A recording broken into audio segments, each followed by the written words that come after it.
Welcome to the explainer. Getting a high blood pressure diagnosis can feel, well, kind of helpless, like it's something that just happens to you. But what if I told you the best tools to manage it are already in your house, right now? Today, we're going to lay out a simple, step-by-step blueprint so you can really take charge of your heart health. So, let's just get right to it. The big question on everyone's mind. With all the complicated stuff you hear from doctors, can you really control your blood pressure from, your own living room? And the answer is a huge, resounding yes. It's absolutely possible. And here's the thing, the real key isn't just what happens at the doctor's office, it's about the small choices you make every single day.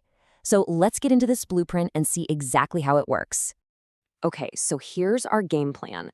First, we're going to talk about why you should be monitoring at home. Then, we'll dive into what you're eating, how you're moving, and some other key lifestyle tweaks. And finally, we'll put it all together with your professional blueprint. All right, let's start at the beginning. Why even bother monitoring at home? This first step is honestly a total game changer. Let's dig into why. Look, it all comes down to the data. That one reading you get at the doctor's office, that's just a single snapshot. And let's be real, you're probably a little stressed out just being there. But when you check it at home, you start to see the bigger picture. You see how food, exercise, even a bad night's sleep affects you. This information is what puts you back in control. But of course, to get good data, you need the right tool. So what should you be looking for? Well, the gold standard, what all the experts recommend, is a validated automatic cuff-based monitor. Validated just means it's been tested and proven to be accurate. That way, you know you can actually trust the numbers you're seeing. All right, foundation set. We're monitoring at home. Now it's time to build our first big pillar, and that is all about fueling a healthy heart. So let's talk about the DASH diet. Now, I know, the name sounds super medical, right?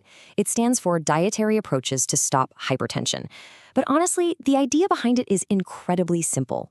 It's not about what you can't eat. It's a scientifically backed plan all about what you should eat to keep your heart healthy. And this really gets to the heart of it. It's so simple. On one side, you have all the great stuff you should add to your plate. Fruits, veggies, whole grains, lean protein. And on the other side, the main thing to reduce is sodium. See that shift? It's not about restriction, it's about abundance. And that little mental switch, that's a huge deal. Okay, pillar 1, our food is in place. Let's move on to pillar number 2, the movement prescription. This is all about how getting your body moving can literally help lower your blood pressure. So, I want you to remember just one number from this section, okay? Just one. And that number is 150. So, what's so special about 150? It means 150 minutes of moderate aerobic exercise a week. That's the magic number. And before you think, who has time for that? Let's break it down. That's just a little over 20 minutes a day. 20 minutes. We can all find that, right? Totally doable.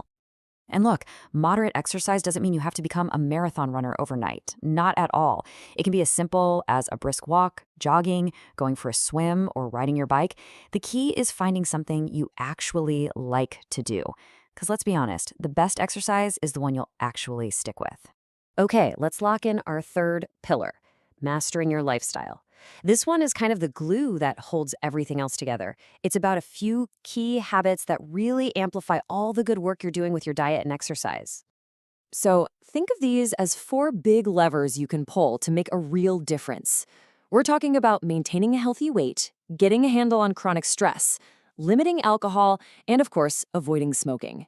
Each one is powerful on its own, but when you do them together, man, that's when your blueprint becomes rock solid. Let's talk about stress for a second, because it's a really sneaky one. When you're constantly stressed out, your body is basically in fight or flight mode all the time, and that takes a toll on your blood pressure. But the good news is, you don't need some massive life overhaul to fix it. Simple things, mindfulness, meditation, even just making time for a hobby you love can make a huge difference. So, we've laid the foundation with monitoring, and we've built our 3 pillars: diet, movement, and lifestyle. But you know what every solid building needs at the top? A capstone, that one piece that locks it all together. And for us, that's your professional blueprint. And honestly, this might be the most important part of the whole thing. All these tips are fantastic, but they work best when they're customized just for you. And that's where working with a healthcare professional is absolutely crucial. Think of your doctor as your partner in this, your co-pilot. They're not just there to write prescriptions. They'll make sure you're doing the home monitoring right, help you figure out what your personal target blood pressure should be, and basically take all this general advice and turn it into a personalized action plan that works for your life. And there it is, your complete blueprint. You've got the foundation of monitoring, your 3 big pillars, diet, movement, and lifestyle, and the all-important capstone of working with your doctor. The power to get a handle on this is literally in your hands. So the only question left is, what's the first pillar you're going to build today?